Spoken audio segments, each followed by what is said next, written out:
We're joined now by the former Mayor of London, Ken Livingstone, who joins us. Good morning to you, Ken. Hi there. Good morning. Do you think there's going to be any justification for any reason to go to some sort of military action against Syria, or would you oppose any action in any circumstances?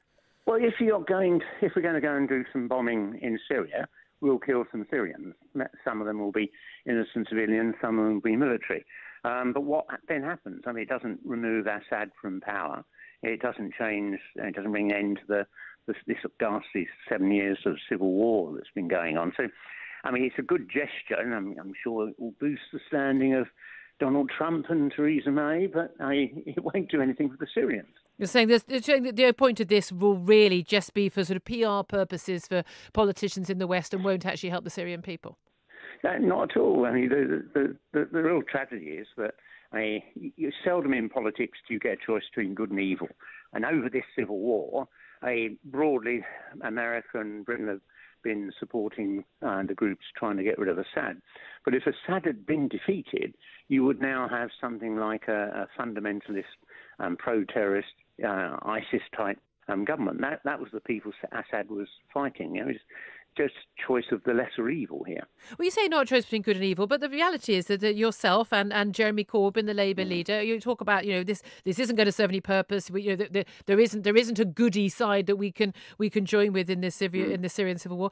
But you also have a history of not backing a military action when there quite clearly is a case of choice between good and evil. What about Kosovo? What about the Falklands? What about Sierra Leone? Even when there are clear outcomes that can be good, and there were in all three of those cases, you still don't support military intervention. So are you not guilty of just using whatever excuses you can to not have military action this time? It's actually not a coherent position. It's because you're actually opposed to any military intervention at any time, anywhere, for any cause. No, I think perhaps the greatest moment in British history was our taking on and eventually defeating Hitler's. But nothing since 1945. Since 1945, virtually all the wars have been about people trying to get rid of Britain because they were part of our empire. Sorry, Falklands, the Falkland Islands, Kosovo, Sierra Leone. In what way were they about our colonial history? If you go back and check, I don't need to go back and check, Ken. I've got my facts, thanks.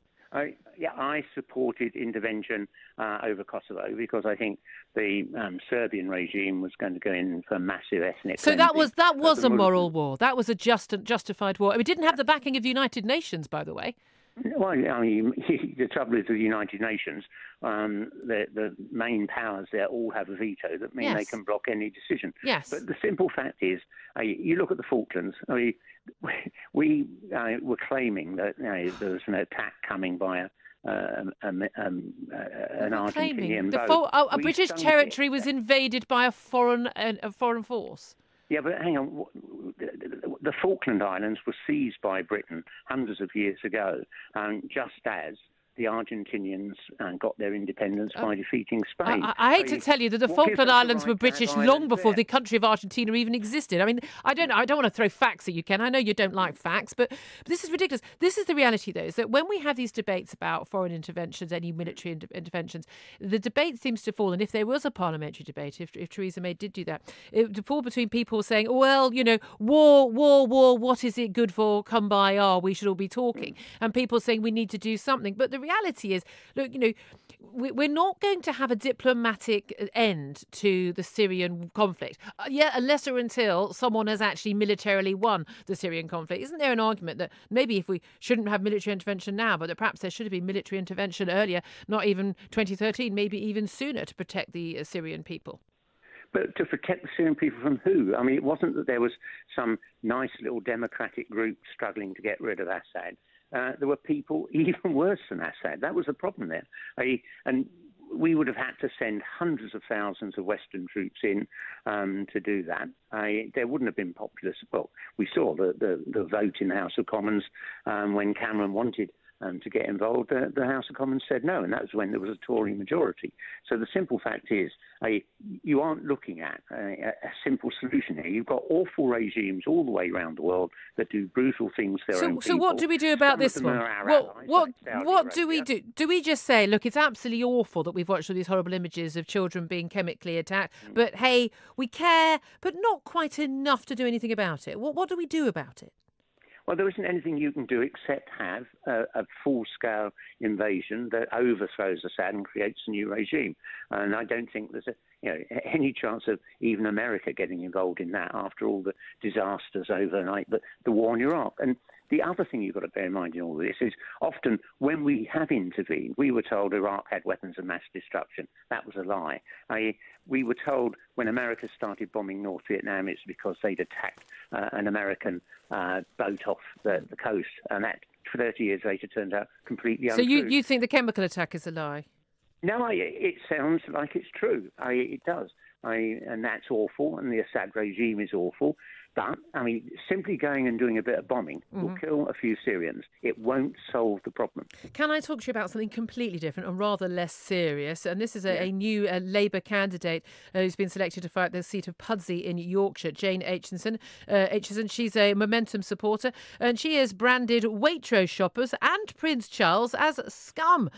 She is standing despite that, and has won the election despite having sent a number of tweets along these lines and talked about, for instance, the royal family's lazy scroungers, talking about McDonald's employees having S word ending in T jobs, and again referring to people who shop in Waitrose as scum. Now, I bump into you regularly in my local Waitrose. Are you happy with a Labour candidate running who thinks that you're scum, Ken? No, but let's wait and see what she actually says when she gets doing a proper interview. Well, no, we don't have to wait and see what she actually says. She actually says what she thinks in her tweets, hasn't she? Well, until you told me this, I've never heard anything about it. I have no idea who this woman is. I look forward to meeting her one day, though I doubt if it'll be while I'm shopping in Waitrose. But do you think it's all right for Labour candidates to refer to people who shop in a particular supermarket or who work in or go into a particular burger takeaway as scum? No, of course it isn't. And if I bump into her when I'm shopping, I'll tell her I do think it was wrong to say that. But is it a great issue? No, I think we should focus on what's happening in Syria. Well, I suppose even socialists need their Waitrose essential range sea salt and rosemary focaccia bread, don't they, Ken? Well, I think the justification for Waitrose is that the quality of their food is better than most other supermarkets. You're much less likely, if you buy chicken in Waitrose, to find it's got bacteria all over it. I thought you were going to justify it on the basis they've got a profit-sharing scheme with their staff. I thought you'd like that. Yeah, that is. That's one of the reasons I shop at the Co-op, I shop at Waitrose. I avoid Tesco because, the owner of Tesco helped fund the campaign to abolish the Greater London Council. Oh, Ken Livingstone, the politics gets thicker and thicker and thicker in the plotting around, doesn't it? Ken Livingstone, former Mayor of London, thank you very much. Talking to him obviously about Syria, but couldn't resist a little question mark about his Waitrose scummery. But there we are.